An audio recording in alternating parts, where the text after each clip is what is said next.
Tennessee takes on Kentucky this Saturday at Kroger Field. With the wounds of defeat still fresh, can Tennessee bounce back on the road in a must-win game to continue towards a playoff bid? Oh, we're going to talk about this.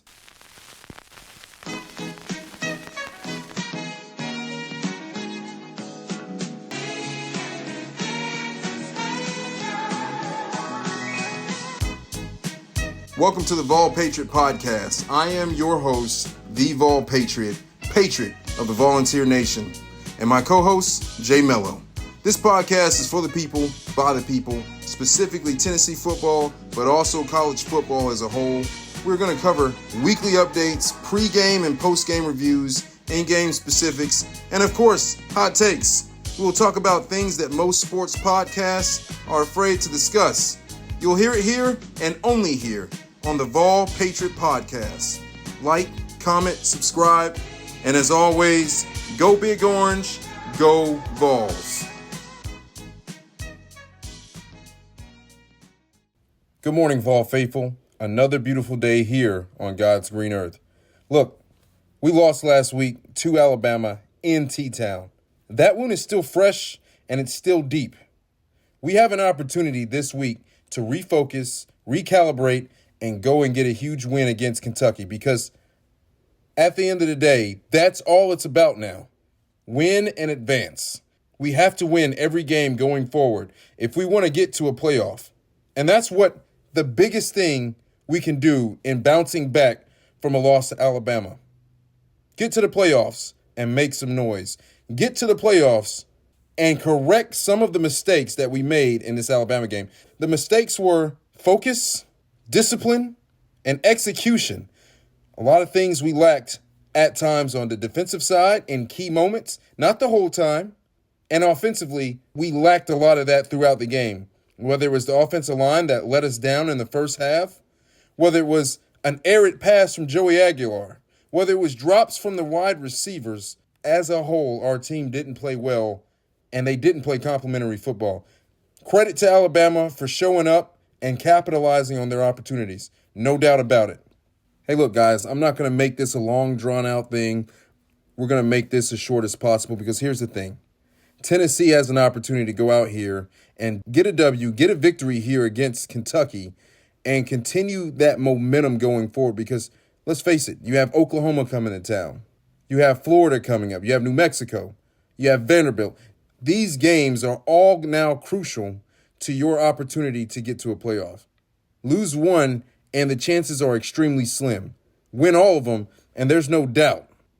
This game against Kentucky is simply about focus and execution. We're a better team than Kentucky. There's no doubt about it. We have more depth, and we have a better team as a whole. I mean, there's a reason why Tennessee is called Kentucky's daddy. In the series, we lead 83-26. I mean, that's as lopsided as it gets. And let's face it, we've won the last 4. Let's go ahead and make it 5. Let's go out here and capitalize on a Kentucky team that's, let's just face it, they're not playing well. Now, they played Texas pretty well, and they almost had an opportunity to win that game, but Texas looks like a bunch of phonies. Tennessee's got to come out here and gain themselves some respect by getting not just a victory over Kentucky, because what I always say, it matters how you win. Go out here and execute on the road, beat down the Cats, and let's move on to the next opponent. But don't overlook your team. You got to show up. You have to show up and play this team, because guess what? The worst thing that could ever happen to Tennessee is overlooking or not looking at all and getting smacked in the mouth at Kroger Field, and everyone's looking at you going, what in the world happened? That cannot happen. Okay, Jay, before I get too carried away, let's get some stats on Tennessee. So Joey Aguilar is 146 for 226, 1,948 yards, 15 touchdowns, and 6 interceptions. Deshaun Bishop has 77 carries for 604 yards, 7 touchdowns. Star Thomas has 65 carries for 354 yards, 4 touchdowns. Peyton Lewis has 49 carries for 218 yards, 5 touchdowns. And then, of course, your receivers, Chris Brazzell, 39 receptions for 602 yards, 7 touchdowns. Braylon Staley, 41 receptions, 523 yards, 3 touchdowns. Mike Matthews, 29 receptions, 455 yards, 2 touchdowns. And Miles Ketzelman, 22 receptions for 222 yards and 2 touchdowns. Yeah, our offense has done pretty well over this season, and we're going to have continued success. We're going to have to come out on the field in a game that has always kind of been really gritty throughout the years, which this rivalry is just what it is. A lot of people underestimate the Tennessee-Kentucky rivalry and just how physical of a game it's been. So Tennessee has to come out here and execute on all phases. Defensively, Jay, what do we got? So Arion Carter has 20 solo tackles, 41 assists, 1 sack. Edris Farooq has 19 solo tackles, 21 assists. Andre Turrentine, 21 tackles, 18 assists. Jeremiah Thielander, 18 tackles, 21 assists. Edwin Spillman, 10 tackles, 24 assists, 1 sack. Jalen McMurray, 21 tackles, 12 assists, 2 sacks. Colton Hood, 19 tackles, 8 assists. Joshua Josephs, 14 tackles, 13 assists, and 4 sacks. I mean, when you look at our defensive stats, they stand out. Players have made plays across the board, whether it's offense or defense, our stats are there. You look at Kentucky's stats, ooh. I mean, quarterback play is everything, guys. And Cutter Boley, their quarterback, 885 yards. Listen to this. 79 completions out of 123 attempts for 885 yards, okay? 4 touchdowns, 4 interceptions, and he's been sacked 14 times. What? Look, Tennessee, I'm not being funny. Losing this game would be redonkulous. It would be crazy. But I've seen crazier things happen. I mean, look, if Northwestern can beat a Penn State team at Penn State, anything is possible. Jay, give us the numbers for these guys. So you've already talked about Cutter Boley, their lead running back. Seth McGowan has 93 carries for 476 yards, 7 touchdowns. Dante Dodell has 67 carries for 274 yards, 1 touchdown. Jay Patterson, 21 carries for 103 yards, 1 touchdown. Their receivers really aren't that much better. K. Law, 22 receptions for 199 yards, 1 touchdown. W. Rodriguez, 12 receptions, 173 yards, 1 touchdown. Jay Macklin, 11 receptions, 168 yards, 0 touchdowns. And Jay Caddis, 12 receptions, 163 yards for 2 touchdowns. Yeah, let's face it, guys. Their offense is doo-doo. It's just what it is, guys. I mean, their offense is just that. And I'm not trying to be – I am trying to be funny. Let's face it, I am trying to be funny. But ultimately, guys, come on. To lose to Kentucky, and mind you, we're talking about Texas almost lost to Kentucky. Texas almost lost to Kentucky. I don't want to hear any more Texas is come back and, you know, they're back. And stop. The narrative has to end there. Kentucky isn't a great team. They're just not. You, as a top-tier team, are going to get a challenge, but what you can't do is lose, and you definitely can't almost lose and come down to a final field goal. If it comes down to a final field goal, there are questions to be answered as far as Tennessee. That's just the nature of it. Our offense is a top-tier elite offense. Our defense has elite players.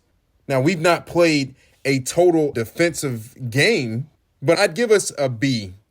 And I'd give our offense an A+. Do you know what I'd give Kentucky's offense and defensive rankings? I'm going to give their offense an F-, and I'll give their defense, as we're about to see on the stats here, I'd give them a D+. You have an F- offense and a D+ defense. If Tennessee can't go on the road against Kentucky and take care of business, yeah, we have some questions that need answering. Jay, go ahead and rattle off those defensive stats. So A. Afari Jr. has 23 solo tackles, 16 assists, 1 sack. T. Bryant, 19 solo tackles, 19 assists. Jay Lovett, 23 tackles, 11 assists. Jay Hardaway, 22 tackles, 10 assists. and D. Rayner, 13 tackles and 18 assists. And they have a total of 10 sacks for the whole season. Yeah, nothing that stands out too much. Defense is going to be defense. I think Kentucky's defense is way better than their offense. Let that stand alone as itself. Can their defense probably turn up more than what they have? Sure. If their offense can play just a little complimentary football, I think their defense drastically jumps. And I think really the defense is what's kept them in the game. How many games have they won, Jay?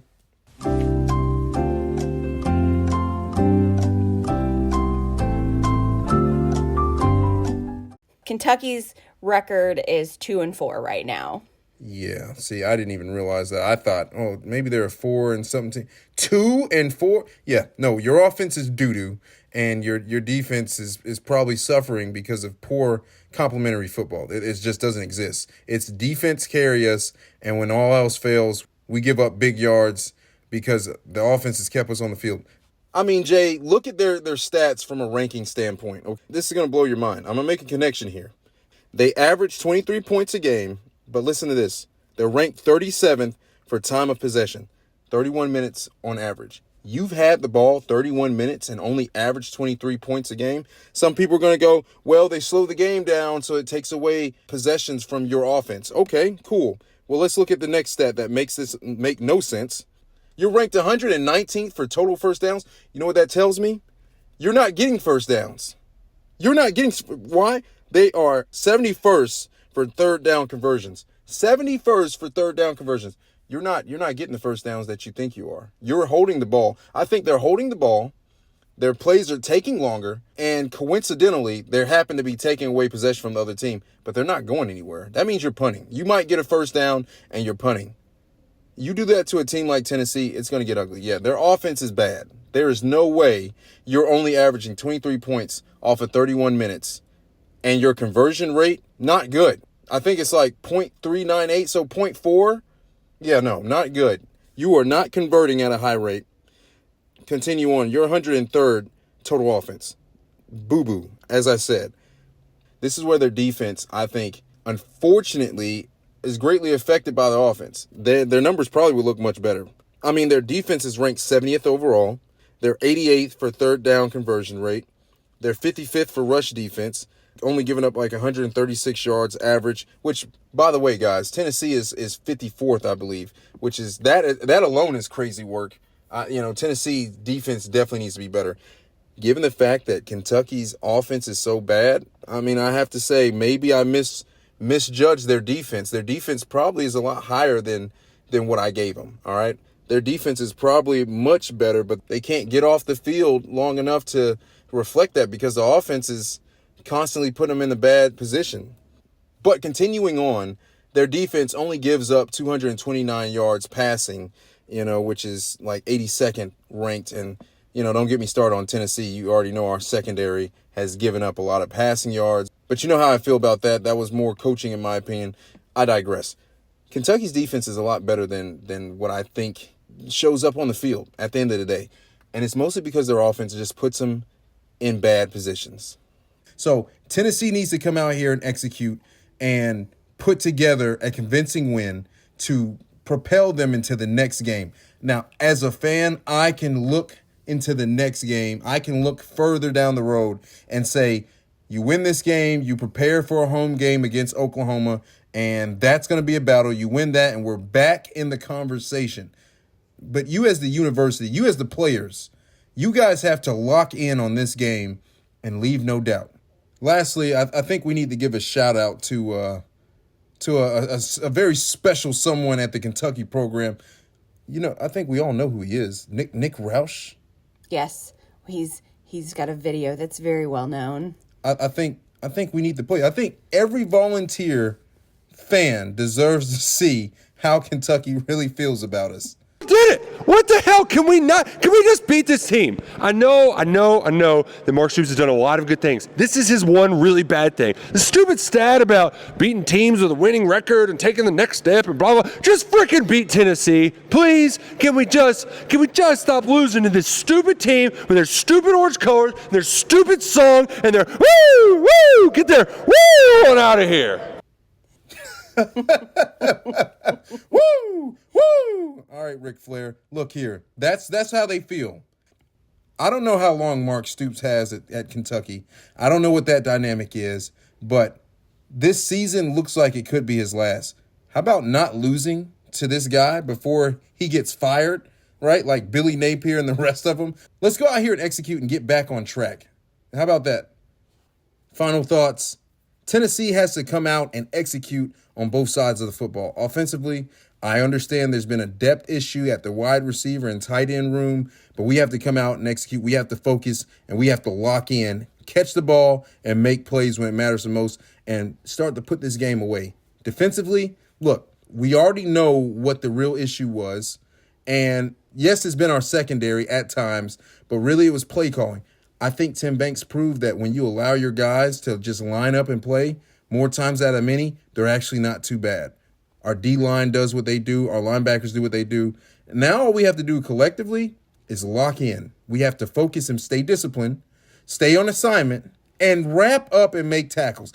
That's a key thing, guys. If we can do those things, I don't see how Tennessee loses this game. Jay? Yeah, my final thoughts are along similar lines. This has the potential to be a blowout game for you guys. Or it has the possibility to be like Arkansas last year. I believe as long as Tim Banks continues to play call the way he did during Alabama and doesn't do a whole lot of third and bank scenarios, you guys should be just fine. I also believe that if Josh Heupel doesn't call a vanilla offense, you guys will be just fine. But it could look like the Arkansas game of last year if they decide that they're not going to show up and make the right play calls. Yeah, you're totally right. If we come out and coach a very vanilla script, it could come back to bite us. And if we don't show up, and I'm talking about this to the players, if we don't do our job, this could be a dogfight, and that's not what you want. Vol Faithful, thank you for tuning in. Thank you for listening to the Vol Patriot Podcast. We appreciate your continued support. Don't forget to like, comment, and subscribe. And as always, go Big Orange, go Vols. And let's go beat down these cats.